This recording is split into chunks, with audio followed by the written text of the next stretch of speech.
ሰላም ቤተሰብ እንዴት አላችሁኝ? እንዴት ቆያችሁኝ? ባቢ ነኝ። እናንተው ሙቀቱ እንዴት ይዟችኋል? አሳሳቢ ደረጃ እንደደረሰ እንግዲህ እያየነው ነው። ባላችሁበት ሁሉ ሰላም እንደሆናችሁ ተስፋ አደርጋለሁ። በዚህ ዓለም በኩል ደግሞ ብርዱ ጀመር አድርጎታል። ይህ የሚያሳየው እንግዲህ የእግዚአብሔር ስራ ታላቅ እንደሆነ ነው። አሁን በዚህ ሰዓት በኢትዮጵያ ሰዓት አቆጣጠር ከምሽቱ 4 ሰዓት ነው። እዚህ ደግሞ ለንደን ከምሽቱ 2 ሰዓት ነው። ግን የእግዚአብሔር ስራ ታላቅ እንደሆነ ለመናገር ፈልጌ ነው። ከዚህ ጋር ተያይዘው ሙድ ያዙበት ያሬዶ ላይ አይዞን ያሬዶ። ብዙ ሰዎች የያሬዶ መልእክት አልተረዱትም። ያሬዶ ለማስተላለፍ የፈለገው መልእክት የፈጣሪ ንቅ ስራ ነው። ሃይ ጓደኞች እንዴት ናችሁ? ሰላም ነው?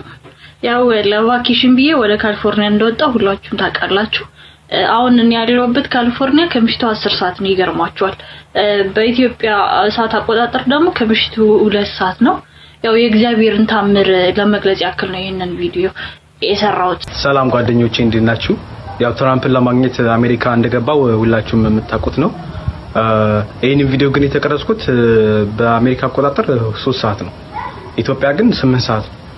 እንግዲህ የእግዚአብሔርን ስራ ለማሳየት ነው። ከዚህ በፊት ታታችሁ ማጣቁ አስቴር አወቀ እንግዲህ አዲስ አልበሟን ለቃለች። ብዙዎች እንግዲህ በዚህም አንዳንድ ቅሬታቸውን እያቀረቡ ነው። የ105 ሚሊዮን ብር የባልና የሚስት ጸብ ጳጳስ ረግጣውታል። ሲረግጣ እንዶ አማርኛው አይከብዳቸው ምን አይነት ፋሚሊ እንደሆነ አይገባኝም። አቡነ ቆስጦስ አሁንም አሉ።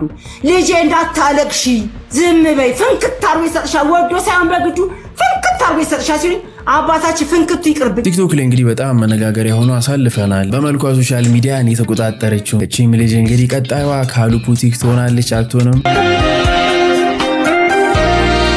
በዚህ በጎ አጋጣሚ የስራ ዕድል አግኝታ ህይወቷን መቀየር እንድትችል ዛሬ ከትውልድ ቦታዋ ከቤተሰቦቿ ጋር ተነጋግረን ወደ አዲስ አበባ ይዘናት እየመጣን ነው። አነጋጋሪው የፋና ቴሌቪዥን ጋዜጠኛ ብዙ የሙስና አሰራሮችን እንግዲህ በድፍረት ፊት ለፊት እየተጋፈጠ ያለው ሰሞኑን መነጋገሪያ ሆኗል። መልስ የታለ? እዚህ መልስ ነው እሱ አሁን እዚህ ጋር የሚለው አትሌት በአካል ሳይቀርቡ በምን አግባብ ተሰጣቸው አትሌት መሆናቸው ሳይረጋገጥ ለሚለው መልስ አትጠቅሱም እናንተ? የለም ነው። እስኪ ያሳዩ። ለዚህም ለብራራል ማብራራት ሳይሆን ደብዳቤ ላይ ያሳዩ። እርሱ ሁለተኛው መልስ ይሄ ነው። ምን ሊሉ ይፈልገው ነው? እርሱ እዚህ ደብዳቤ ላይ ሊሆን አይችልም ብለው ነበርና አሁን ምን ሊሉ ይፈልገው ነው? ይሄ እንዲህ አይነት ነገር ሊሰራ አይችልም በፍጹም ብለውኛል። ደብዳቤዎቹ ግን የሚያሳዩት እንደዛ ነው። አዲዳስ ትጥቅ ካምፓኒ የሚመጣው ጫማ አንድ ጫማን እናንተ 2014 15 እና 16 ላይ ጫማውን ነው ያን ደረጃውን የጠበቀ ጫማ ባንዳ መሰል 8000 በ8 ከንትን ባይሶ ይሄ 676 ብር ከዛ በመናገኘው እንትን ነው እንጂ ኢንቮይስ ላይ ከምናገኘው እንጂ እኛ ተርጉመን አይደለም። ኬት በመታገኘው አዲዳስ ዳይሬክት ይመጣል። በአንድ ወር ውስጥ የስልክ ክፍያ 20200 አካባቢ ብር አለ ለኔ። አዎ ብለው ስሜታዊ የሚሆኑት ምን አገባህ? ስለኔ ስሜት እኮ ስሜተኛ ስለኔ ስሜት ምን አገባህ? ሌሎችም እንግዲህ ሶሻል ሚዲያ ላይ መነጋገር የሆኑ ቪዲዮዎች እንደተለመደው እንግዲህ ፈታ እያልን ቀጣዮቹን የተወሰኑ ደቂቃዎች አብረን እናሳልፋለን። ከጓደኛው ቤት ቴሌቪዥን የሰረቀው ግለሰብ ቤት ውስጥ ተገጥሞ በነበረው ካሜራ በተገኘ መረጃ ተይዞ ምርመራ እየተጣራበት መሆኑን ተገለጸ። የረጅም ጊዜ ጓደኛው ናቸው። አብረው ይበላሉ፣ አብረው ይጠጣሉ። ተከሳሹ ምን አደረገ? ጠዋት መጣ። ሲከፍት ባለም ሚስትም የሉ ወደ ስራ ወጥተዋል። ወደ ስራ በመውጣታቸውን ካረጋገጠ በኋላ ቀን ላይ ይመጣና ራይድ ይዞ ቤት ውስጥ ይገባና ሲጨራሽ ራይድ የጓደኛውን ቴሌቪዥን ከተሰቀለበት አውርዶ በራይድ ጭኖ ይዞ ይወጣል። ከዛ ማታ መጥተው ቀጥታ ይሄንን በሚያዩበት ሰዓት ያለው ነገር ቲቪው የጠፋ መሆኑ አረጋግጡ። ሲያረጋግጡ በጠዋት ቀጥታ ከባለቤቱ ጋር ይመጣና ያለው ነገር አቤቱታውን አቀረበ። ያንን ካሜራ የማስወጣት ስራ ነው የሰራ ነው። ካሜራው ግልጽ የሚያሳይ ነገር መኪናውን ያሳያል፣ ታርጋውን ያሳያል፣ ልጁን ያሳያል። ሲያሳይ ባልና ሚስቱን ቀጥታ ስናሳያቸው የራሳቸው ጓደኛ መሆኑን አረጋግጡ።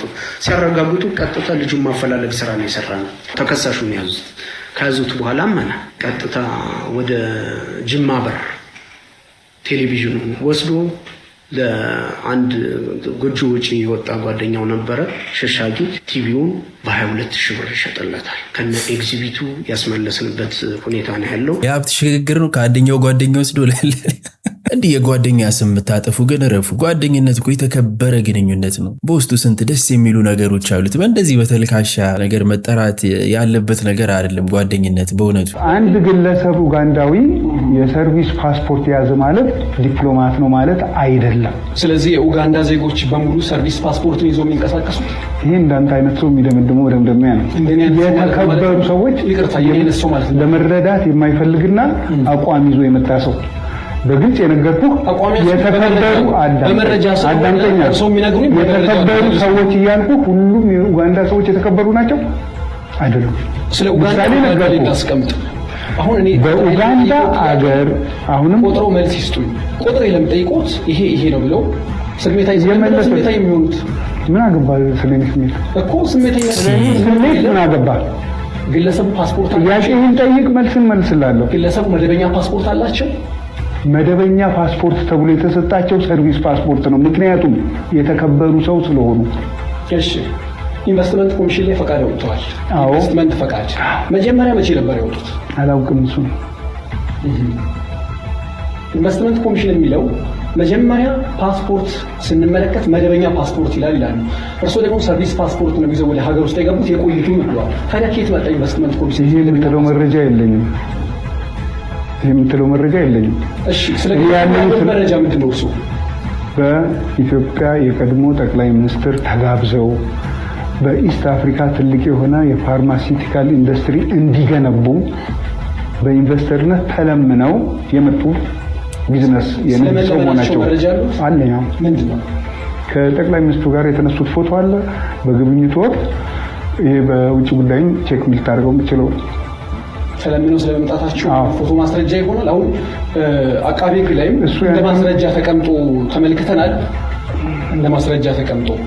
ነገር ግን ፎቶግራፍ አንድ ሰው አብሮ ተነሳ ማለት ተለምነዋል ማለት ችግር የለም። ተጋብዞ ማንኛውም ኢንቨስተር ጥሪ ስለሚደረግ ይመጣል። መቼ ነበር የመጡት? እንደዚህ አይነት ኢንቨስቲጌቲቭ ጀርናሊዝም ከባድ ስራ ነው። እንደዚህ እንግዲህ ሀይ ኦፊሻሎችን በዚህ መልኩ ከባባድ ጥያቄዎችን መጠየቅ መቻል እንግዲህ ድፍረት ይጠይቃል። እርሱስ የሚጠቀሙበት ክፍያ የተጋነነ ክፍያ አይደለም? ለምሳሌ መጋቢት 2015 አንድ ሰነድ እንኳን ከቴሌ ለሆስፒታሉ የተላከውን ሰነድ እንኳን ስመለከተው በአንድ ወር ውስጥ የስልክ ክፍያ 20200 አካባቢ ብር አለ ለኔ። አዎ 20200 ብር አካባቢ አለ። እንዴት ሊሆን ይችላል? ግን ይኸውልህ አሁን የሲሞቹን አጠቃላይ ቅድም ያልነውን የዋይፋይ ስልኮች በአገልግሎት እየተጠቀምንባቸው ያሉት እንደዚህ ነው ለአስተዳደር ዘርፍ የሚያገለግሉትን ከሆነ እንደሱ አድርግልኝ። ካልሆነ ግን እኔ በእኔ ስም ይሄ ነው የሚል እንትን የለም።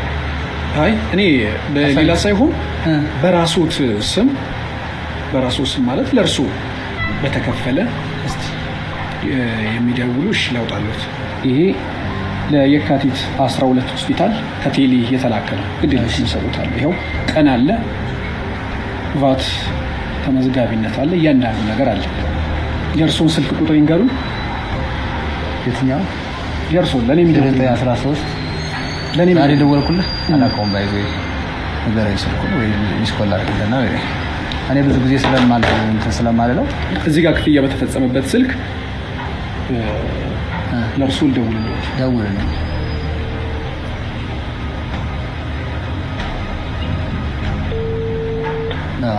ይሄ የኔ ነው። ስለዚህ በዚህ ስልክ ማለት ነው። ይሄ ስልክ እንግዲህ ከዚህ ጋር ያለ ነው።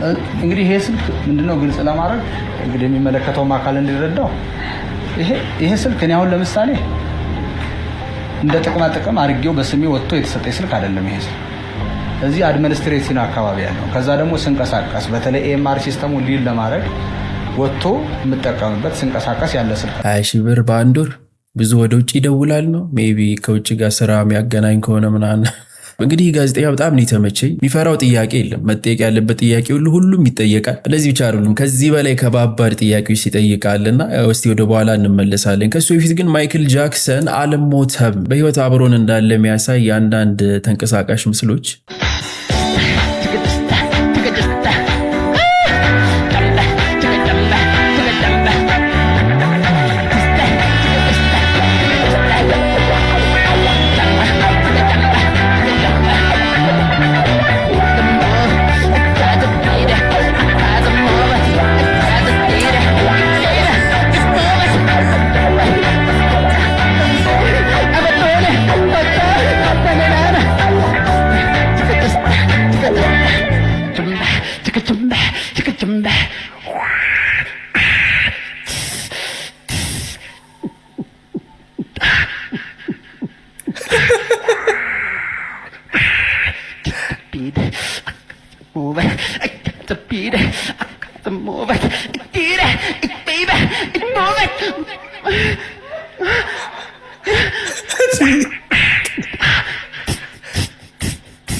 ከሞላ ጎደል አሪፍ ነው። መሀል ላይ ትንሽ ስሜታዊ የሆነ እንጂ እባካችሁ ለጊዜው ቸኩላችሁ ፕራይቬት ጄት እንዳትገዙ። እዚህ ላይ እንደምታዩት ላጌጃችሁን ሃንድል የሚያደርጉት ሎጂስቲክሶች ችግር እየገጠማቸው ስለሆነ ጄታችሁን ሊጎዳባችሁ ይችላል።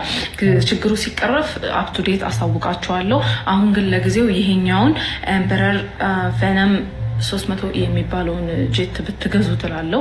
ውስጡ 4 ሰው ብቻ የሚይዝ ቦታ ስላለ ላጌጃችሁን አብራችሁ ይዛችሁ መግባት ትችላላችሁ።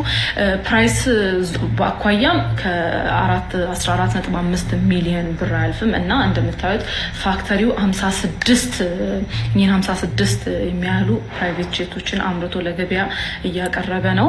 ክፍያውንም በ4 ዙር ድረስ ማድረግ ትችላላችሁ። ስለዚህ ይሄ ወርቃማ እድል እንዳያመልጣችሁ ትላለው። አመሰግናለሁ።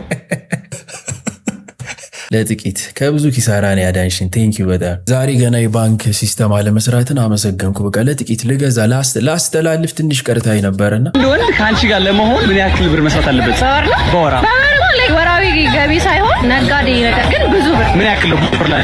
እሺ 500 ሺህ መስራት ካለበት ይወጣል። የቀን ገቢ ካለው በወር እስከ ለሚሊዮን ወመን ኦኬ 3 ብር ይበቃኛል።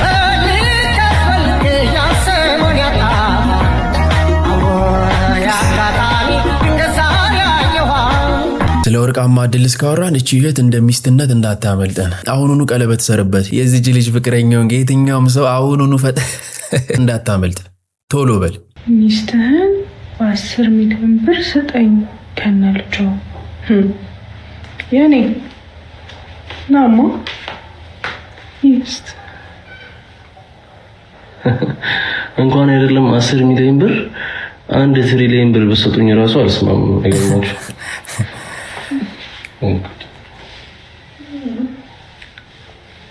ደውሉልኝ እያለ ነው። 10 ሚሊዮን ብር ተስማምተዋል። ኮመንቶች ምን እያሉ ነው? ይሁዳ ጌታን እንዳንተ ነው የሸጠው። አረ ናይኔን ውሰዳት በነፃ። አዳማ ውስጥ ዴት ለማድረግ ማታ ላይ ተቀጣጥረህ ቀን ላይ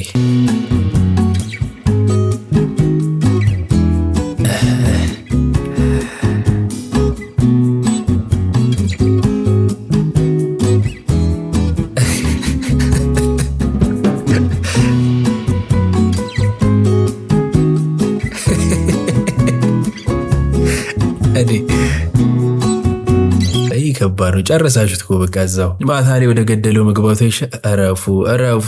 እንደዚህ ወደ ሌላ አትሂዱ። ወደ ገደለው ማለት በቃ መገባበዙ ምግብም ከሆነ ምንም እንደዛ ማለት ነው እንጂ በሌላ አትሂዱ። እስቲ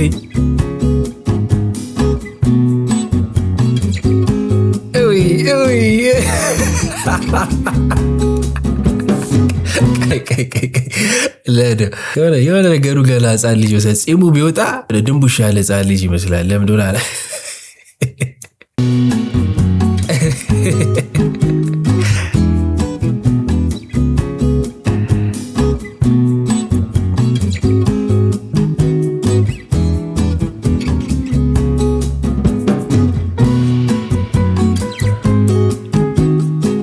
ለምን ካሜራማን ለይተህ እሱን የቀረጽክ ያለ ኳሱ ጋር አሳየ ልጅ። ይህ ምክር ለሀብታሞች ብቻ ነው፣ ድሆች አይሰሙትም።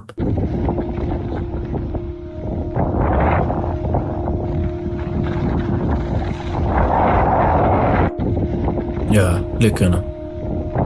በትክክል ልክ ብሏል። እስቲ ኮመንት ላይ እናንተ ምን ትላላችሁ? ለምንድነው ሁሉ ጊዜ ቶሎ ቪዲዮ ማስለቂው? ለምንድነው? እንቅልፍ የለውም። የማ ልጅ ነው? የለም እንቅልፍ ምንድነው? እንጅሩ ነው። ለዛ ነው የእሷ ልጅ የአንቺ ልጅ ነው። እናቴ ደስ ሲል ያሳድግልሽ። በእውነቱ ግን ከየት እስኪ የትኛው ወላጅ ነው ልጁ ከ37 ተማሪ 36ኛ ስትወጣ ልጄን መድረክ ላይ ሸልሙልኝ ላመሰግናት እወዳለሁ ብሎ ልጁን የሚያበረታታ? ዛሬ በነበርኩበት ግራጁዌሽን የሰማሁትን ታሪክ በጣም ልቤ ስለነካው እንደ ወላጅ ብዙ ወላጆችን ኢንካሬጅ እንደሚያደርግ ስላመንኩ ቪዲዮ ልሰራበት መጣሁ። ዛሬ ልጅቷ ያለችበት ታላቅ የሆነ የዩኤን ፖዚሽን ላይ ነው እና በጣም በጣም በጣም በወላጆቿ ብርታት፣ በወላጆቿ ትጋት፣ በጸሎት ልጃቸውን ለመደገፍ ያላቸውን ልብ አይቼ እኔ ራሱ እንዴት ሞራል እንደሆነ ማለት ነው። ታሪኩ እንዲህ ነው።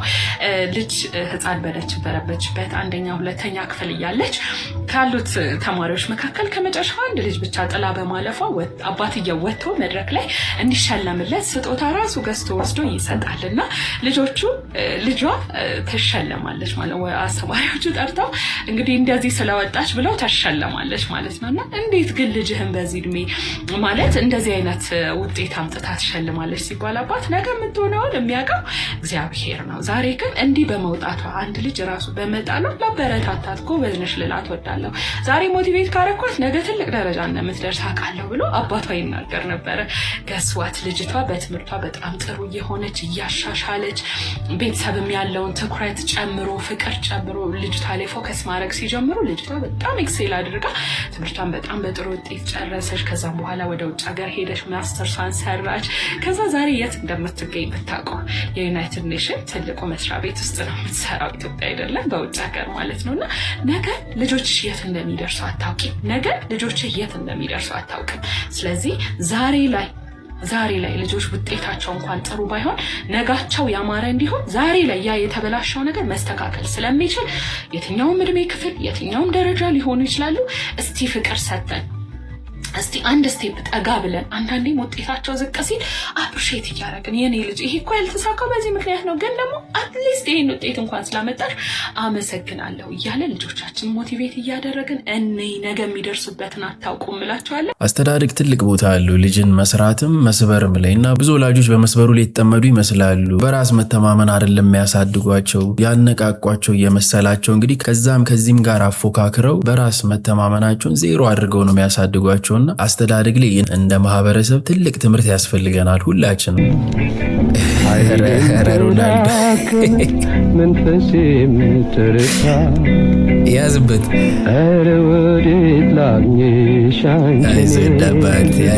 አይዞን። በጣም ያሳዝናል። እንግዲህ የዓለም ዋንጫ ሳይበላ መጨረሷ ምንም የሮናልዶ አድናቂ ሆኖ የሜሲም አድናቂ ግን ለእግር ኳሱ ያበረከተው ትልቅ ነገር አለና የዓለም ዋንጫ ሳይበላ መውጣቱ ያሳዝናል። ሆነም ቀረ ግን ለማን ነው እስኪ በዚህ ዓለም ዋንጫ ማን ይበላል ብላችሁ ታስባላችሁ? አሰላሙ አለይኩም ወራህመቱላሂ ወበረካቱ። እንዴት ናችሁ? አላችኋለሁ። አልሐምዱሊላህ በሁሉም ነገር አሰላሙ አለይኩም በሉ። ዝም ብላችሁ ጥቅጥቅ በሉ።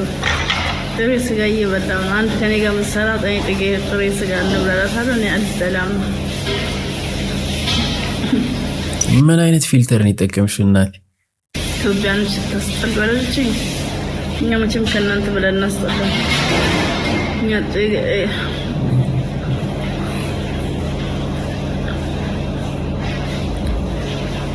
በጣም ሽርኩ ብሪንገር ጉስቲ ቤቴ በጣም ቆስቅዟል።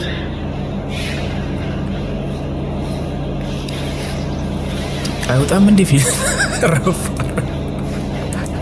ሰውዬ ከስክሪን ጀርባ ሆናችሁ እኔን እያስቀሰፋችሁ ረፏ። አንግሉ ነው ካሜራው አንግል የሆነ ከታች ነገር አደረገችውና የሆነ ልክ ለዛ ነው። እሺ ረፉ እያላችሁ መከራት ብሎ መዝራማ በጣም በላሽቶኛል ፊቴ። እስቲ ክሬም ፈልጉ የመዝራ የዚህን ኮመንት ራሱ መግባት ያስፈል። ዛሬ እኮ ሰኔ 30 ነው መምህር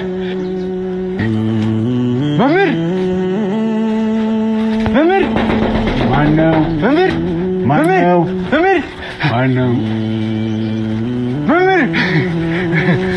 አስታወስከኝ? 7ኛ ክፍል አለቃ ከፍ ያለው ይኸው ልክ እንደ ትናንቱ ረባሾች አሉ። በደንብ ጽፌያለሁ። ይኸው ቅጣቸው ምንም ቢያድግ ጊዜ ቢደጉም አብሮ የተማረ አብሮ የተላፋ ጎዳና ሲወጣ አኳኩሉ ብለው እንዴት አይፈልጉም?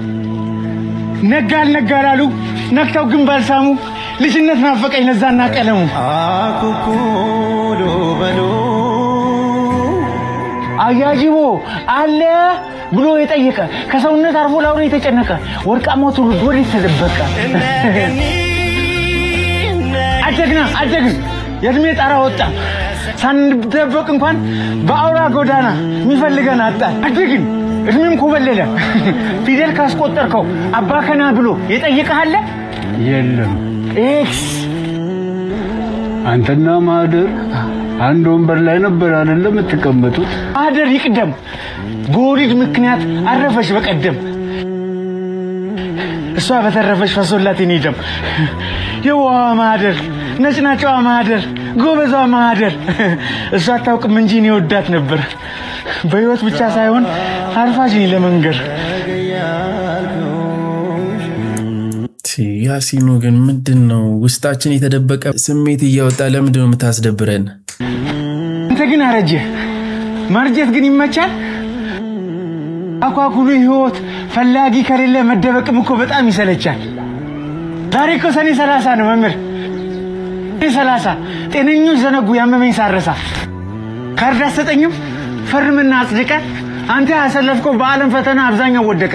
በፍቅር ወደቀ፣ በሰላም ወደቀ፣ በአንድነት ወደቀ። በልቡ ያቄ ማልፈጠር ሰው እየሳቀ ትቆጣቸውም ዛሬ አንተን አይፈሩ። ትልቅ አገር ይዘው ለጥላቻ እንጂ ለፍቅር አይሰሩ። በዚህ ከቀጠሉ ይወድቃሉ እንጂ አይዘዋወሩ። ተቆጣ ተውበል በርሲሳ ድብድቡ ይቅር። ዛሬ እንታረቅ ለሰኔ 30 እንታረቅ። ሰላሙ ሰኔ 30 ቢዝነስ ላይ ጠቢቡ ልጅ በዚህ እድሜው ጀምሮ ነው 50 ብር። ባናና ስንት ነው? ባናና የትኛው ነው? ባናና አለ እንዴ? የታል? ኦኬ አንዱ ስንት ነው? አንዷ ስንት ነች? ኦኬ ስትሮበሪ አለ እንዴ? ስትሮበሪ እሱ ነው? ስንት ነው እሱ? የቱ ነው የሚጣፍጠው? እሱ ነው የሚጣፍጠው? ከሱ አንድ ልውሰዳ። 40 ብር ሙሉን አንዱን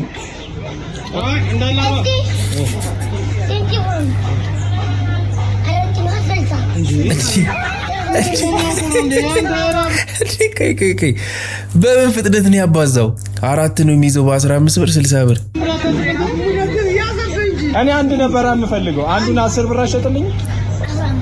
10 ሽጥልኝ።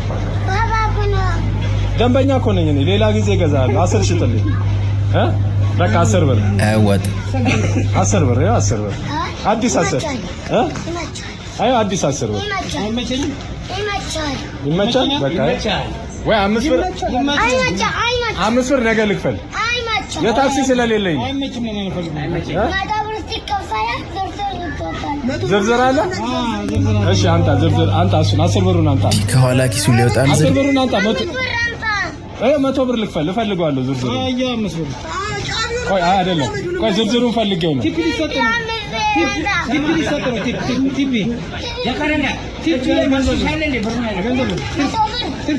በቃ እንዲያውም አልፈልግም። አንተ ማስተካከል ተው አንተ ይሄ ደግሞ አንተ እንዲያውም አልፈልግም። ታዲያ እኔ ዝርዝር አልዘረዝርም ትላለህ።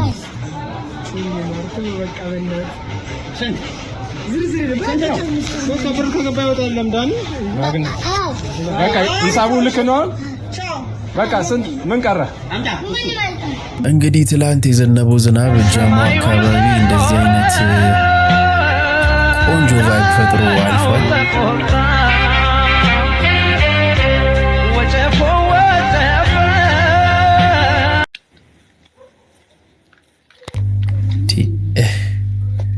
ማማ ነው የጠጣው።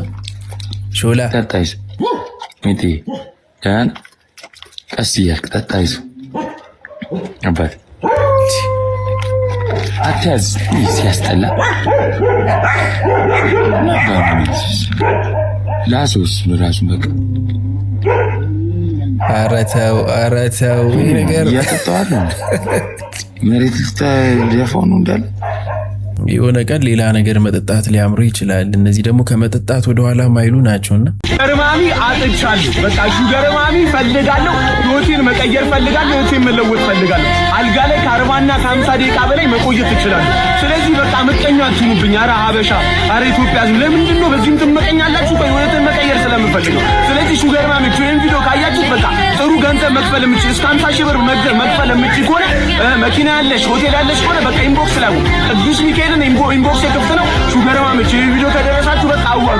ህይወቴን መቀየር ስለምፈልገው በዚህ ተረዱኝ። በቃ ይሄን አርጉልኝ። በቃ ሽርኮ መጀመሪያ ምን ሞክረ ተበላሽቶብህ እንደዚህ ሹገር እስከምትፈልግ ድረስ ይሆንከው 24-25 ዓመት ከዛ የምትበልጥ አይመስለኝም እንግዲህ ሳይክ ማለት ነው። በጣም ገና ነህ። ላይፍን አላየህም፣ አልሞከርክም። በዚህ ሰዓት ደልቶት የሚኖር ሰው የለም። ሁላችንም በቃ ችግር ላይ ነን ያለነው። በጣም በቃ ከባድ ሁኔታ ላይ ያለነው። ለምሳሌ እኔ ብነግርህ ያ10 ሺህ ብር የሚያስወጣ ህመም ቢያመኝ የምታከምበት ብር የለኝም። የምሬን ነው የምነግርህ። ሳይከብደን ቀርቶ አይደለም። ሹገር መምረጥ ግን አማራጭ ሆኖ አይደለም። በተለይ ደግሞ በዚህ እድሜ ምንም ነገር ሳትሞክር ማለት ነው። አንተ አሁን እጅ ላይ ያለውን ነገር በሙሉ አበላሻው። አሁን አካውንትክ በጣም ላንተ በቃ ብዙ ቦታ መድረስ የምትችልበት ነገር ነው። ኦኬ፣ በአቋራጭ የሆነ ነገር ካልመጣ በአቋራጭ እንደዚህ ካልሆነ ምናምን እያልን እንትን የምንል ከሆነ አይሆንም። እስቲ አሁን ላይ በጣም አይዶል አድርገህ አንተ መታያቸው እነ ጆን ዳንኤል እነ ጃኒ እነ ምናምን አሁን ላይ ስንት ዓመት እንደሰሩ አስበው። አንተ መቼ ቲክታክ እንደጀመርክ አላውቅም። እኔ ግን ብራንድ ፌስ ካርድ መጠቀም ትችል ነበር። በመልካም ነገር። አሁን አንተ እጅህ ላይ ያለውን እንኳን ነው ሳይቀር ያበላሻው። ስለዚህ ገንዘብ ቢሰጥህም ያን ያህል ተሰርተህ እንትን ትልበታለህ ብዬ አላስብም። የመጀመሪያው በቃ እግዚአብሔር ገንዘብ እስከዚህ ሰዓት ድረስ ያልሰጠህ ምክንያት አለው። ያ ማለት እናቴን አስደስታታለሁ። ሁላችንም እናትና አባታችንን ማስደሰት እንፈልጋለን። ግን ደግሞ የእግዚአብሔርን ቀን እየጠበቅን ነው። እኔን ብትጠይቀኝ ለእናቴ ቡና ገዝቼላት አላውቅም። ግን እግዚአብሔር ወይ እሱን እስከማደርግ እድሜ ድረስ ስጥልኝ፣ አስቀምጥልኝ፣ እድሜ ስጣት፣ ጤና ስጣት ነው እያልኩ ያለሁት። እናትን ማስደሰት ትፈልጋለህ? በዚህ እድሜ በጣም በትንሹ ማስደሰት ትችላለህ። እስቲ በጊዜ ግባ። አንተ የምታመሽ ከሆነ በጊዜ ግባ። የምትጠቃቀማቸውን ነገሮች ምናምን ለማስተካከል ሞክር። እናቴ ዛሬ ጫት ሳልቅም ሳላጨስ ዋልኩልሽ በላት። አንድ ቀን ማለት ነው።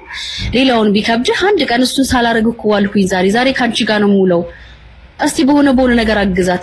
በቃ ተአምር ላይፍ ላይ ለምዶ እየጠበቅን ያለ ነው። ሶሻል ሚዲያ በጣም ነው ህይወታችን ላይ ተጽዕኖ እያሳደረ ያለው። በአንተ እድሜ መኪናና ቤት አይጠበቅም። በቃ ይሄ ኖርማል ነው። ባይኖርህ ኖርማል ነው። ሰርተህ ምናምን ብታመጣው ከዚህ በኋላ 10 ዓመት ይፍጅብህ፣ 15 ዓመት ይፍጅብህ፣ 20 ዓመት ይፍጅብህ። ካንተ የሚጠበቀው ጥረት ነው። ስታጣራለህ ከመጣ ይመጣል፣ ካልመጣ ደግሞ መኪና ሰው ሳይኖረው ቤት ሳይኖረው እኮ ኖሮ አልፏል አይደል እንዴ? የምችለውን ማድረግ ነው። ከዛ በኋላ ግን በዚህ ደረጃ ሹገር ምናምን ማለት ሶሻል ሚዲያ ላይ የምንናገረውን የምናስተላልፈውን ነገር እንወቅ። ይሄ ነገር ይቀመጣል ለልጅክ ለፋሚሊ ምናምን በቃ ደስ አይልም ማለት ደስ አይልም። በቃ አሁን አንተ ይሄንን አካውንትን በነፃ ለሰዎች ማስታወቂያ ብትሰራ 11 ሺህ ምናምን ተከታይ አለኝ ቫይራል ከወጣ ደግሞ ተጠቃሚ ትሆናላችሁ። ሬስቶራንቶች ላይ ሄደክ የሆነ በቃ ማስታወቂያ የሚፈልጉ ድርጅቶች በቃ በነፃ ሄደ ቀርጻላቸው ምናምን ብትለቅ ያንተ ማስታወቂያ ከታየና እንትን ካለ ለኔም ማምጣት ስራልኝ የማይልህ እኮ ሰው የለም። እኔ እዚህ ጋር በጣም ሉዘር ነው የሆንከው። በቃ በጣም ነው የተሸወልከው። ባሪፉ ነው የገለጸችው። ማለት አቋራጭ ሄዶ መዘዝ አለው። የሚቆይ ነገር ስሩ በጣም ጥልቅ መሆን አለበት ይመስላል። ብዙ ሶሻል ሚዲያ ላይ የምናያቸው ነገሮች በቃ ባጭሩ የሆነች ነገር መታ አድርጎ እንደው ስኬት ላይ መደረስ የሚችል ይመስላል እና ይሸውደናል። ይህም የገባቸው ብዙ ሰዎች እንግዲህ እሱን ተጠቅመው ብዙ የማጭበርበር ስራዎችን ነው እየሰሩ ያሉትና እንደ ወጣት ነቃ ማለት ያለብን ሰዓት ላይ ያለ ነው። በ70 ዓመታቸው ከነ ድንግልናቸው ወይም ደግሞ ከክብረ ንጽህናቸው ያገቡት እኚህ ወይዘሮ የበርካታ ሰዎች መነጋገሪያ ሆነዋል። ነዋሪነታቸው በዚህ በጎረቤት ሀገር ኬንያ ሲሆን እንግዲህ ላለፉት 70 ዓመታት ምንም አይነት ወንድ የሚባል ነገር አያውቁም።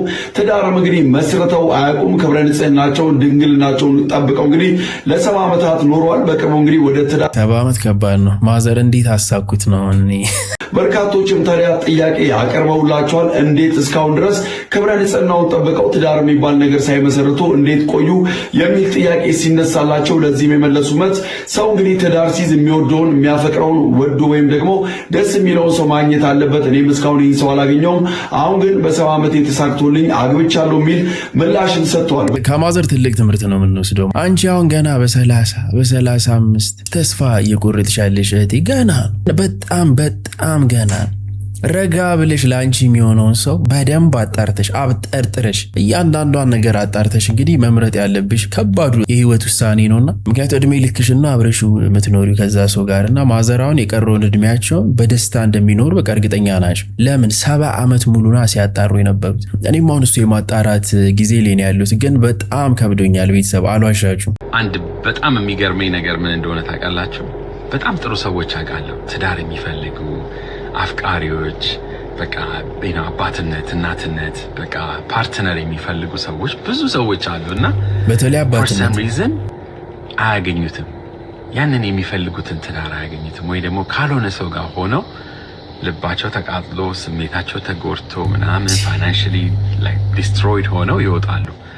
ግን የሚፈልጉት ሲምፕል ፍቅር፣ መከባበር፣ መተባበር ያለበት አብሮ መስራት ያለበት መዋደድ like nothing to do with ገንዘብ ምናምን የሌለው ቆንጆ ፍቅር፣ ቆንጆ ትዳር በቃ ያቀኛል በሊሱ ግን አያገኙትም። መልስ አጣሁለት ይፈለ ብዙ ሰዎች ናያለውና ብክንክን እንዳሉ ይኖራሉ። በብዛት እንደውም ሲንግል ሆነው ይቀራሉ ማለት ነው። ለምንድን ነው ግን ግራ ገባኝ። እስቲ እናንተ መልሱልኝ የምታውቁት ከሆነ ማለት ነው።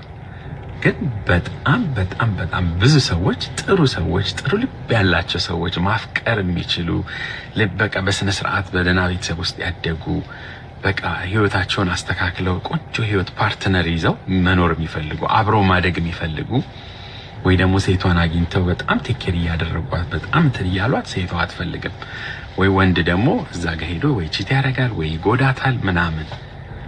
why is that? ግራ ስለገባኝ ነው። እኔ እስቲ እንነጋገርበት። ኮሜንታችን ጻፉልኝ። እኔ ደግሞ መልስ ልሰጠኝ ነው ብዬ መደሰቴ። እስቲ ኮሜንት ላይ ቤተሰብ ምንድነው ቆይ እኔ አልገባኝም። ማለት እርግማን ነው እድሌን የወሰደ ሰው አለ ነው አልገባኝም። ማለት በሪሌሽንሺፕ አሁን ለምንድነው እድሌን ለመውሰድ ቻንሴን ለመውሰድ እየፈለጋችሁ ያላችሁት እናንተ ሰዎች ነው አልገባችሁኝ። ሌላ ስንት እድል ያላቸው ሰዎችን አትወስዱም? እኔ ምን አረኳችሁ? በህይወቴ አዲስ ቀን ሌላ ወንድ ከባሌ ውጪ ልቤን ይወስዷል ብዬ አላውቅም። ሌላ ሰው የአንገት ጠረን ይናፍቀኛል ብዬ አስቤ አላውቅም። ዛሬ ግን መላኔ ነው የወሰደው። እንዴት አባት They ask you how you are, you just have to say that you're fine when you're not really fine, but you just can't get into it because they would never understand. ተጫዋቻ ምንድነው ዝም አልሽ? እሺ እና ፈርስት ዴት ላይ ምንድነው የሚመችሽ? ፈርስት ዴት ላይ መጸለይ። እንደውም አሁን ለምን አንጸልይ? ፈጣሪያችን ሆይ ጨፍራ፣ ፈጣሪያችን ሆይ ቀናችንን ባርከው። አሜን። ባሰብከው ላይ አሜን። ፍቅርህን ብቻ ነው የምንፈልገው። ገንዘባችንን እንዳለ ጥርግ አድርገው ውሰደው። አንተ ጸሎት አይቋረጥም። በቃልህ ካልተገዛ እስኪገባን ድረስ ሰባብረህ አስቀምጥ። ምንድነው ይሄናት አካለ ስንኩል ታረጊ ነው እንደመጣሽው? ምን ሆነ ነው? እስክንጨርስ አትጠብቅም እንዴ? እንዴ ራስሽን ቻያ ወይ? እሺ እንጨርስ ነው ስንደረጋ ይሄን መልካም ልጅ መልካም እንደሆነ አቆዩ። አሜን። አሁኑኑ ጥራውና በቤት አቆዩ። ውጭልኝ የኔ እናት። እንዴ ምን ነው? አይ አይደለም ውጭልኝ። አልፈንሻለሁ። እዚህ ለቀበይ ነው እንደዚህ ሁለተኛ እንዴ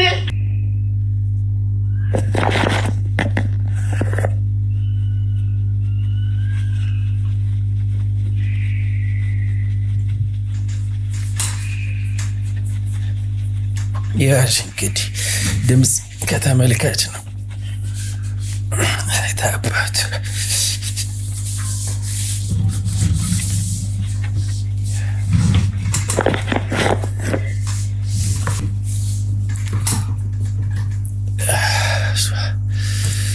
አሪፍ ነው። ለብርዱ አሪፍ ነገር ነበር።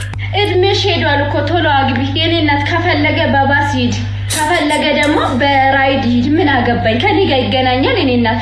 አንቺ ከእድሜ ሄዷል አግቢ። አንቺ ተሸደረሽ። አጭር ሰው ደግሞ መድኃኒት ነች። ስለዚህ ቀስ ብዬ አገባለሁ። በጣም ቀስ ብዬ አይቼ ለልጆች አባት መሆን ይችላል ወይ?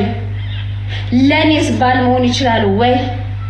ከዛ ደግሞ ፈጣሪውን ይፈራል ወይ? እነዚህ ሶስት ነገሩን ቼክ አድርጌ የሚገባኝን ወርቁን ዳይመንዱን አገባለሁ። ሐሳስ ገሰሱን እድሜ ሄዱብኛል እድሜ ምናምን ብዬ ሐሳስ ገሰሱን አላፍስም እኔ እናት ተምሬያለሁ ከዚህ በፊት ካለፉትና እድሜሽ አልፎብሽ ጓደኛሽ እኮ 2 ወልዳለች 3 ለምን 12 አትፈለፍልም 12 ለምን አትፈለፍልም ከኔ ህይወት ጋር አይገናኝም ሰው ትክክለኛውን 3 ከ70 ይፈልጋል እስከ 70 ይጠብቃል ምንድነው በ25 በ30 መቻኮል አረጋጉት ባለቤትሽ የ20 ሚሊዮን ብር ሎተሪ ዛሬ ቢደርሰው ከመኪናና ከቤት ውጪ ላንቺ ምንም ይገዛልሽ ይመስልሻል ብለን ሚስቶቻችሁን ጠየቅን እናንተ ደግሞ ምን እንደምትሉ እንሰማለን እስቲ ከናንተ ልጀምር ቢል ምን ሊሆን ይችላል ሼፍ ስለሆነች ምግብ ቤት መከፍተላት ይመስለኛል ምግብ ቤት እስቲ ያሳይ አረ በደንብ ይተዋወቃል እሺ አሁን መደነቅ መልስ ልምጣና ነገር መለሳለን ትሽመልስ አንተስ ምን ልትገዛላት ትችላለህ ከቤትና ከመኪና ውጪ ከባድ 20 ሚሊዮን ብር ኖሮ ቤት ወይ መኪና ካልሆነ ምናልባት እሷ የምትወደው የፀጉር ቤት ወይንም ቡቲክ ምናምን ስለሆነ ከሁለት አንዱ ሊሆን ይችላል ብዬ አስባለሁ እሱ ላይ አንዷን ወስንና ንገር ተናዳልቲ ወደፉት ፍላጎቷ ብዙ ጊዜ እሱ ነው እንጂ አራት ላይ ብዙዎች ይተዋወቃሉ ትንሽ ያደናግራል 20 ሚሊዮን ብር ነው ቤት ወይ መኪና ካልሆነ አንድ ነው መምረጥ የምችለው ያው ፈርኒቸር ስራ ትሰራለች እሱን ላሰፋላት እችላለሁ ወይ ደግሞ ልብሶች ልገዛላት እችላለሁ ከሁለቱ ግን አንዱ ልብሶች በ20 ሚሊዮን ይሄኔ ነው መሸሽ እሺ ፈርኒቸር ስራዋን አሰፋላታለሁ ስለዚህ ፈርኒቸር አሳይልኝ እስቲ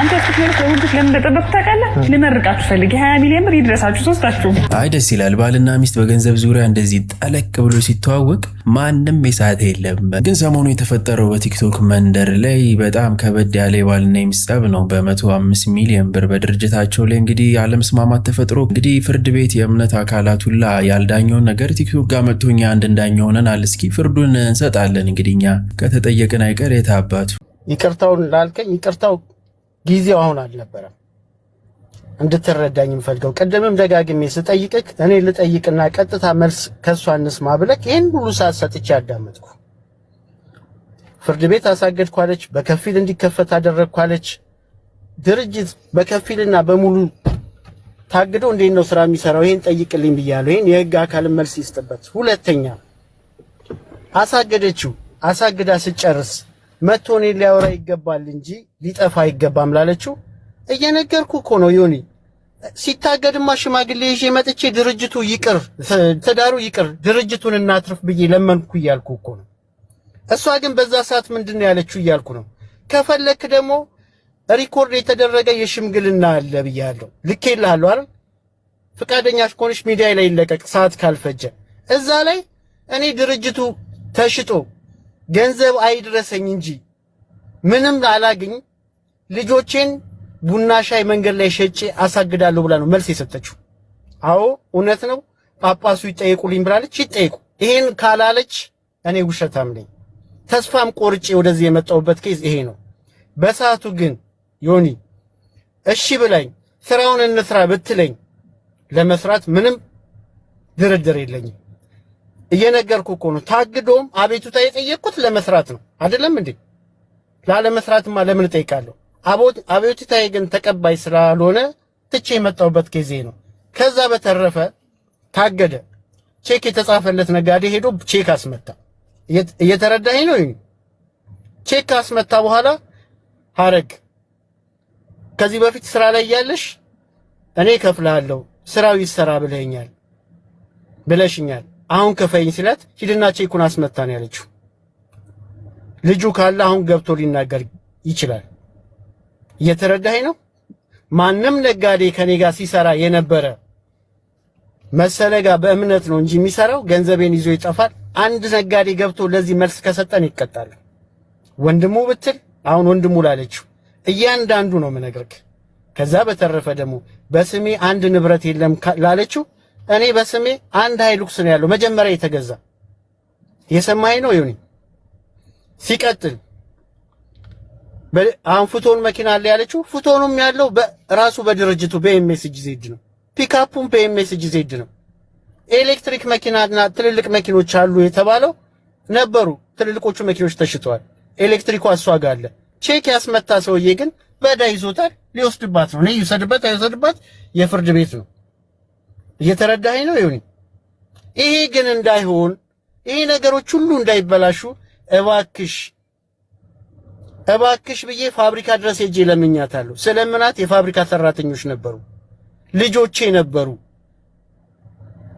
ይሄኛው ልጅ አይደለም ያኛው ልጅ ይሄን ጠይቆ ነበር ወይ አባታችሁ ብለ ሊጠይቅ ሁለቱ ልጆች ባሉበት ፋብሪካው ስጠይቃት ሰራተኞች እኮ አሉ እያልኩ ነው ይሄን ስታደርግ አንዳችሁ በዚህ ጉዳይ እንዳጠይቁኝ ብላ በላያችን ነው ነርታዩ ወጣ ሄደችው ከፋብሪካ ውስጥ ከዚህ በላይ ምን ላድርግ በሰዓቱ እኮ ይሄን ሁሉ ሞክሬ ነው ሲያቀተኝ የመጣሁት እኔ ደግሞ እሷ የምታወራውን ገንዘብ ይዤ ከመጣው ወደዚህ ይዤ ከመጣው እግዚአብሔር ይፍረድብኝ እየነገርኩ ነው ምንም ነገር አላቀም ብላለች አይደል 2014 2015 2016 የ5 አመት የ6 አመት ወደ ኋላ ተመልሰክ ይሄ ድርጅት የባንክ ዕዳ ስንት ነበረበት ብሎ መጠየቅ ይቻላል አንድ ፋብሪካ ነበረን ተሸጠ ስልክ ሲሸጥ 60 ምናምን ሚሊዮን ብር አካባቢ ነው ድርጅቱ ሲቋቋም የፈጀው 28 ሚሊዮን 500 ሺህ ብር ነው የገዛው የጎልድ ውሃ ድርጅት ነው የገዛው ልጁም አለ ሊጠየቅም ይችላል መልስም ሊሰጥ ይችላል 28 ሚሊዮን 500 ሺህ ብር የተሸጠው 60 ሚሊዮን የፈጀ ይሄን ወንድሟ ነው ቆሞ ያሰራው እንደ ስራ አስኪያጅ ሲሸጥም በአካል ነበር ስንት እንደተሸጠ ያውቃል ይሄ ኪሳራ ከየት ይመለስ ከዚህኛው ድርጅት ላይ ነው የተመለሰው እየሰማኝ ነው ይሁን እኔ ከመሬት ተነስቼ ገንዘብ ሰብስቤ እምጠፋም ሰው አይደለም ለምኜ ሲያቅተኝ ነው የጠፋሁት ቀደም ደግሞ መኪና 12 ሰው ገጭቻለሁ አለሽ በፒካፕ መልካም ጥሩ ሰው ከሆነች አንድ ቀን ሆስፒታል አላደረችም እዚህ ጋር ውሸቷን እንድትረዱልኝ ህዝብ አለ ለዚህም ህዝብ ገብቶ ጣቢያም ሄዶ መልስ መውሰድ ይቻላል 12 ሰው ገጭታ አልተጎዱም አለቻል ጎድኑ የተሰበረ አለ ጭንቅላቱ የተከፈተ አለ ጉንጩ የተከፈተ አለ እግሩ የተሰበረ አለ አንድ አመት ከ6 ወር ተመላልሼ ነው ያሳከምኩት እምትረዳና ጥሩ ሴት ከሆነች ለሌላ ሰው ችግር የምትደርስ ከሆነ እንዴት እነዚህ ሰዎች ማሳከም አቃታት ጣቢያ የመጣችሁ ለእርቅ ነው ካሳ ከተከፈለ በኋላ መርዳት ይሄ ነው ባልን ማገዝ ይሄ ነው ዮኒ ከዚህ ነው የሚጀምረው የቤትን መሸፈን ከዚህ ነው የሚጀምረው ቀደምም ብያለሁ እኔን አይደለም ልጆቿን በስነ ስርዓት ማታበላ ሴት ናት ብያለሁ ቤት ውስጥ የመጣ ዶሮ ወጥ በካርቾ የደፋች ናት ቪዲዮ አለኝ ፍቃደኛ ከሆናችሁ ልለቅ እችላለሁ አባቴ አንድ ወር ሙሉ ቤት ውስጥ ተኝቶ አንድ ቀን ቁርስ አላበላችሁም ከሰላምታ ውጭ መልካም ሴት ናት ብላችሁ የምታወሩላት ብዙ መልስ ቲክቶክ ላይ ለምትናገረው ሰላም ከቤት ይጀምራል ማገዝ ከቤት ይጀምራል እቤት ውስጥ ያለችውን ሳትሰራ ፋብሪካ ላይ መጥቼ እናደርኩ ልትል አትችልም አሁንም ሲቀጥል ቪዲዮ ላይ ቲክቶክ ከ4 አመት ጀምሮ ነው የገባው ስላለችው ከ4 አመት በኋላ ቲክቶክ ከመግባት ለምን የዛሬ 4 አመት ወደ ፋብሪካ አልመጣችም ይሁን መልስ ስጠኝ እስቲ ይሄ ሰውዬ ለምንድነው መስራት ያቃተው ገንዘቡንስ ምንድነው እያደረገ ያለው ብላ የዛሬ 4 አመት ሳስቸግራት ለምንድነው ፋብሪካ መታ መስራት ያልጀመረችው እሱን ከማድረግ ግን አቤቷ እኔ ከስራ ስመለስ 2 ሰዓት ተኩል ቲክቶክ ላይ ትገባለች እስከ 8 እስከ 9 ሰዓት ስትጨፍር ቲክቶክ ላይ ለሰው ስትዘፍን ነው የምታመሸው ያንን ከማድረግ ለምን አልሰራችም ከዛ በፊት ደግሞ ስለ ስራ ለምትለው ከአንድም 2 ጊዜ ከቤት ስንወጣ በአንድ መኪና እንውጣ ስንመለስ በአንድ መኪና እንውጣ ግታይ ግድ የለሽም ስራ አግዢኝ ብዬ 100 ጊዜ ለምኛለሁ ፈጣሪ በሚያቀው እግዚአብሔርን ነው ማለት ልጆቼን ሳይ ነው ማለት በልጆቼ ምንም ነገር የለም መማልም አይገባኝም እዚህ ደረጃ መውረድ አይገባኝም ለዚህ ሁሉ ምክንያት ተጠያቂ አንድና አንድ እሷ ናት ስላላገዘችኝ ብቻ አንቺ አልቀበልም እንደዚህ ያለቀሽ ባልሽ ግን እንዲህ አርጎ ሰርቶኝ ሂዷል በዚህ 2 ሚሊዮን ብር በሃይሉክስ 3 ሚሊዮን ብር ትሰጪኛለሽ ሲለኝ እመነኝ ሰርቼ ከፍለሃለሁ ይሄ መኪና ትቀበለኝ 7 መዝገብ 13 ብሎ ስላወራ ነው 7 መዝገብ ነው ማስተናግደው 7 መዝገብ ግን ያ3 ጠበቃ ቀያየርኩ እኔ እንዴት እንደሆነ አላቅም እኔ ጋር ሀቅ አለ ብር የለም ደሃ ደንብ አውጥቼ ነው እየተከራከርኩ ያለሁት በምን እንደሆነ አላቅም የሆነ ነገር ስጋው አጥፍ ነው በሆነ ነገር ስጋው አጥፍ ነው ምንም ነገር ሊስተካከልልኝ አልቻለም ከእግዚአብሔር ጋር ግን እየሄድኩ ነው ያለሁት አንዳንድ ዳኞች በጣም ይረዱኛል የሚገርም ነገር በቃ በጣም ይረዱኛል ግን በምን መንገድ እንደሆነ ደግሞ 3 ጊዜ ነው ጠበቃ የቀየርኩት ቢመቸኝ አልቀይርም ነበር ብር የለኝማ ደሃ ደንብ አውጥቼ ነው እንዴ እንደሚስጥኮ የመሰለን ስጠኝ ጳጳስ መጣ አቡነ ቆስጦስ መጡ ቄሶች መጡ ምን አረገ መሰለኝ ይሄን ያረገበት የፍርድ ቤት ወረቀት ሲሰጠው አንድ መኪና ሙሉ ቄስ አቡነ ቆስጦስ ይዞ መጣ ቁጭ አሉ ጠየቁኝ እኔ እውነቱን ልንገራችሁ አልኳቸው ይሄ ትዳር አይመለስም ለምኜዋለሁ አስታምሜዋለሁ ሊያናግረኝ አልቻለም እኔ አናግረኝ ብቻ ነው ያልኩት ሌላ ጥያቄ አልጠየኩትም ተሆድ ያናግረኝ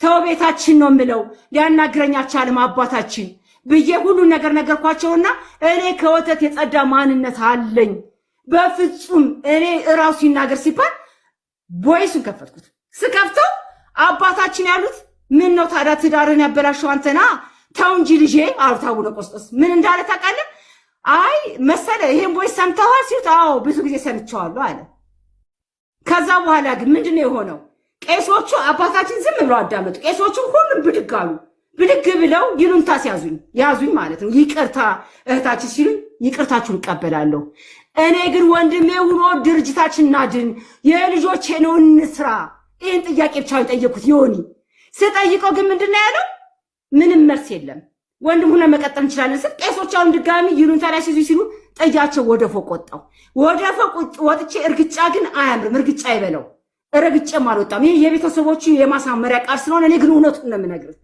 ከዛ ተነስቼ ቀጥታ የት ነው ሄድኩት ወደ ፎቅ ነው የወጣሁት ወጥቼ ስመለስ አባታችን አቡነ ቆስጦስ ይቅር በሉኝ እርሶ ማስቀየም አልፈልግም ስል ልጄ ወለተ አረጋዊ ወድሻለሁ እኮ ድሮ እኮ ሆድዬ ብለሽ ስጠይኝ ሆዴን ሰፈሰፋል እኔ እኮ አንቺን ወድሻለሁ አይ ይሄ ትዳር እንዲሁ ሊቀር ነው ሲሉ አባታችን ጸሎት አድርጉ እኔና እሱ ከዚህ በኋላ አብረን ከኖር በግድያ ነው የሚፈጸመው በግድያ ነው የሚያልቀው እኔ አላምነውም በቃ ሸሽቷል ርቋል ቤቱን እዛው ነው የተናገሩት ቤቱን አራክሷል እሱን እረክሷል እንደዛ አይነት ትዳር የለም ግን ይሄን ያክል አመት ለምን ታንፈንሽ ብላችሁ ብትሉኝ ለልጆቼ ለልጅ ብሎ መጎዳት ግን አሁን ነው ያወቅኩት የኔ ልጅ ቲቶዬ ሲሄድ ወደ አሜሪካ ቻው አላለኝም እንደመርዶ ጠዋት ወንድሜ ቤት በተኛውበት የተነገረኝ አልቅሼ ችየው ዝም ነው ያልኩት እኔ ከልጆቼ ጋር ተጣብቄ ነው የኖርኩት ያቃል ሰራተኞቹ እንኳን የኔ ሚስት ጀግናና ሰራተኛ ልጆቹን ሳታስነካ አሳደገች የሚል ሰው ነው አሁን የሚናገረውን ግን አላቅም ግን ያን ሁሉ አድርጌ መልስ ይሄ ሆነ እኔ እኮ አሁን ጥያቄ ምንድነው ይሆንዬ ስራ አስኪያጅነት ስለሌለኝ ብቻ ዛሬ ባለፈው 900 ሺህ ብር ተወሰነብኝ አምጥቼ ከፍላለሁ ማሽኑ ላይ ወሰንብኝ አሁንም ደግሞ ተቆሞ ዛሬ ደግሞ 9 ሰዓት እንጂ ስራ አስኪያጅ አይደለሽም ውክልና አይደለሽም ኦሮመኛ ትቺ ማለት ጠበቃ ቀጠርኩኝ የኦሮመኛ ጠበቃው ደግሞ አንቺ ውክልና ስለሌለሽ ስራ አስኪያጅ ስላልሆንሽ የፒኤልሲ ስለሆነ ድርጅት ስለሆነ ስለተከሰሰ አትቺም ተባልኩ ስራ አስኪያጅ ስጠኝ ድርጅቱን ላድነው እዳን ልከን ያልኩት እኔ በጋዜጣ ወጥቷል 4-5 ቦታ ነው በጋዜጣ የወጣው በየቦታው እሱ ጋር በጋዜጣ ወጣ ጋዜጣው ራሳያችኋለሁ ቢያንስ 4-5 ሰው ነው የሰው ብር ወስዶ በጋዜጣ ያወጣው ሰርቼ ልክፈል እኔ እኮ ያልኩት ሌላ ነገር አላልኩም ይሆን ሰርቼ ልክፈል ካልመሰለ ደግሞ የሆነ 50% ወስዶ ጉልት ማድረግ ምን ይሰራል በተግባር ማሳየት ነው እንጂ በተግባር የሆነ ነገር መስጠት ነው እንጂ ካልመሰለክ ደግሞ ስጠኝና በትንሽ ነገር ተፍጨርጭሬ ንኑ ነው ያልኩት ይሆን አሁን ይልህ ሽማግሌ ሄደ ወደ ቤተሰቦቹ ልንገር ታሪኩን ንቡና እንጠጣን ሰራ ብላለች እኮ በእንትን ምንድነው ጳጳስ ረግጣውታለች ረግጣ እንዶ አማርኛው አይከብዳቸው ምን አይነት ፋሚሊ እንደሆነ አይገባኝም እኔ ጳጳስ አልረገጥኩም አቡነ ቆስጦስ አሁንም አሉ ልጄ እንዳታለቅሺ ዝም በይ ፍንክት አርጎ ይሰጥሻል ወዶ ሳይሆን በግዱ ፍንክት አርጎ ይሰጥሻል ሲሉኝ አባታችን ፍንክቱ ይቅርብኝ ትንሽዬ ነገር ይስጠኝና ነገር ይሰርች ማርግ ሰው ነኝ ሰው ይወደኛል እሰራለሁ እኔ ትንሽ ነገር ይስጠኝ ብዬ ስለሚባል ነገር የለም ፍንክት አርጎ ይስጥሽ ጭራሽ ስልክ አያነሳም ቢደረግ አይነሳም። የላግኘው ልጅ አባታችን አሁን መሮኛል የልውደቅ የቤት ኪራይም ክፈት ትበያለሁ። ሰዎችን ከአሜሪካ ሀገር መጥተው አብሬ ከሱ ጋር ጭበረበርኩ ነው የመሰለው። በሰው ቤት 60 ምናምን ሚሊዮን ብር ተበድሯል፣ ከሰውታል። የውሃ የመብራት ቤታችን አከራይ ነው እንጂ አይልህ እንዴት ይበደራል ተብሎ በፍርድ ቤት ተከሷል። እነሱ ኦሪጂናል ካርታ አለን ይላሉ፣ እነዛ ደግሞ ኦሪጂናል ካርታ አለን ይላሉ። መጨረሻ ላይ ግን የተጨበረበረ ፌክ ካርታ ነው ለነሱ የሰጣቸው። ካርታውን ይዘውታል። እኔ ተጨንቄያለሁ አባታችን የልግባ ስራቸው ምን ልርዳሽ ልጅ ያሉኝ። በቃ የመጨረሻ ምን ልርዳሽ አነሳ ቄሱን መጣ፣ የሩፋኤልም ቄስ መጣ። እኔ ምን ልርዳሽ ወንድሞቹ ስልክ ያነሱ እነሱ ያነሳ ምን ይሻላል አሉ። እሺ ምንሽ በቃ እንደዛ ከሆነ አባታችን ይሄን ወረቀት ባርኩልኝና በእርሶ የመጣ ብር የተባረከ ይሆናል ስላቸው ለረጅም ሰዓት ይሆን ያታምነኝ ማይ አንቺን የመሰልሽ ልለምን ከልመና ልነሳ ግደልዎት አባታችን ብዬ ይሄን ወረቀት እንትን ብዬ የመጀመሪያ ያለኩለት ለሱ ነው አቁሚ እንዲለኝ ማለት ነው። ውስጡ በጣም ውስብስብ ነው፣ ለመረዳት ይከብዳል። ግን ነገሩየው የእልህ ነገር ይመስላል። እልህ ያው ምላጭ ያስወጣልም አይደል አባባሉ። ሚስት መጀመሪያ ላይ ዋጠች፣ አሁን ባል እየዋጠ ነውና ያም ሆነ ይህ ግን ለልጆች ሲባል አትሊስት መደረግ ያለበት ውሳኔ ከልጆች አንጻር ከልጆች ፊውቸራቸው ከልጆቹ የወደፊት ህይወት አንጻር ብትወስኑ ታሪፍ ነው ብዬ አስባለሁ። ፊልሞች መሰረቃቸው ምናምን ያሳዝነኛል። በቃ ወጪ ወጥቶበታል መመለስ አለበት ምናምን። የላምባ ግን ሌላ ጉዳይ ነው። የላምባ መሰረቁ የጠቀመው ይመስለኛል። ይሄ የኔ እንትኖሽ መሰረቁ አሪፍ አይደለም። በቃ ፊልሞች ምናምን መሰረቅ የለባቸውም። ግን ሰዎች ሲኒማ ገብተው እሱን ፊልም አይተውት ምናምን ያንን ሌቭል ኦፍ ኢንፍሉዌንስ ያመጣል ብዬ እኔ አይዳውት እና how do you feel ከወጣ በኋላ እንደተሰረቀ ስሰሚ ምናምን ሁሉም ሰው ስልኩ ላይ ነው ያየው። ለምን እንወሻሻልና ስልክ ነው ያየው። እኔ በስልክ ነው ያየው። በጣም በረከት አከብራለሁ፣ ግን እኔ ካንተ ጋር አልስማማም። እሺ ሶ ምንድነው እንደ አርት ሰውና እንደ ታለንት ሰው ሳስበው ላይክ የኛ ድካማችን የለፋንበት ነገር ጀስት ዝም ብሎ እኔ አሁን ለምሳሌ ፊልም በስልክ ማየት አልፈልግም።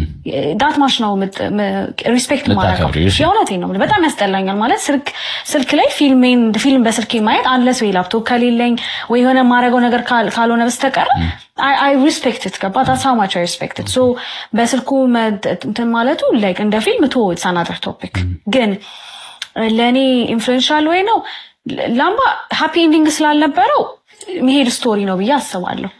ላይክ ገባክ ኤክስፔክት የምታረገው ነገር ስላልሆነ ላይክ እንዴት ነው it happened to be በቃ the best movie by the time you know like because ተርፋለች ነው ብዙ ጊዜና ሞታለች። ስለዚህ ያ ሜንታሊቲ ስለነበረ ይገድዋል ብዬ አላስብም። እኔ እንደውም በጣም was the saddest part of ላምባ ምክንያቱም ከፊልሙ ለፊልሙን ሲኒማ ገብተው ሲገቡ እንትን ነበራቸው በፐርሰንት ተቆርጦ ለኩላሊት ኢንስቲትዩሽን ሄልፕ ይደረግ ነበር። ደሳድ ፓርት አሁን አንተ ማታውቀው ይሄንን ነው። ሶ አንተ 100 ብር ብትገባ ከፍለክ ፊልሙን 100 ብር ብታየው እስከ 100 ብር ሜቢ 25 ብሩ was meant to be some kidney failure ላለበት ሰው ሆስፒታል ሊሆን ይችላል ለማሳከሚያ ገባክ ለነሱ ይሆን ነበርና እሱን ነው የሰረቁት። ሶ የኛን ህልም ብቻ አይደለም የአርቲስቱን ኮፒራይት ምናምን ብቻ አይደለም የተሰረቀው የሚድኑ ሰዎች የመዳን ቻንስ ነው። እዛ ጋር ያሉት እንግዲህ ተዋናዮች የፊልም ባለሙያዎች ሁሉም እንግዲህ ብዙ ወጪ መስዋዕትነትን ከፍለዋልና አትሊስት እሱን ኮምፐንሴት መደረግ አለባቸው። የልፋታቸው ውጤት መሰረቁ በብዙዎች ዘንድ ተደራሽነት እንዲኖረው ቢያደርግም ብዙዎችንም ስለ ኩላሊት ህመም እንዲያውቁ ቢያደርግም እዛው ላይ ይቀራል። ከዛ በኋላ እነዚህ ባለሙያዎች ለምን እንዴትስ ብለው በምን ሰፖርት ሊሰሩ ይችላሉ የሚለው ከባድ ያደርገዋልና የዚህ ውብ ልጅ ፎቶ እንግዲህ ሶሻል ሚዲያ ላይ ከተሰራጨ በኋላ በጣም መነጋገሪያ ሆናለች። the black diamond ከከምባታ ዞን ከሀደሩ ሰማይ ስር የታየ ድንቅ ውበት እባካችሁ ልጅቷ ከዓለም አቀፍ ብራንዶች ጋር እንድትሰራ ማድረግ አለብን። ታዋቂ የሆኑ የልብስ አምራቾች በጋዜጣና በመጽሔቶች የፊት ገጽ ላይ ሊያደርጓት የሚመኟት አይነት ሙሉ ለሙሉ ከፈጣሪ የተሰጠው ውበት አላት እና አስደሳች ዜናም አለ። ከሰሞኑ በተለቀቀ አንድ ምስል ምክንያት ይቺ ታዳጊ አብዛኛው ማህበረሰብና የብዙ ድርጅቶችን ቀልብ ገዝታለች። በዚህ በጎ አጋጣሚ ህይወቷን መቀየር እንድትችል ሀገሯን በዓለም እንድታስጠራ እኛም ያቅማችንን ለማድረግ ከትውልድ ቦቷ ከቤተሰቦቿ ጋር በመነጋገር ወደ አዲስ አበባ ይዘናት የመጣን ነው ብሏል። እንግዲህ ማስተር አብነት እንግዲህ በትላንትናው ዕለት የአስቴር አወቀ አዲሱ አልበም ምርቃት ነበር።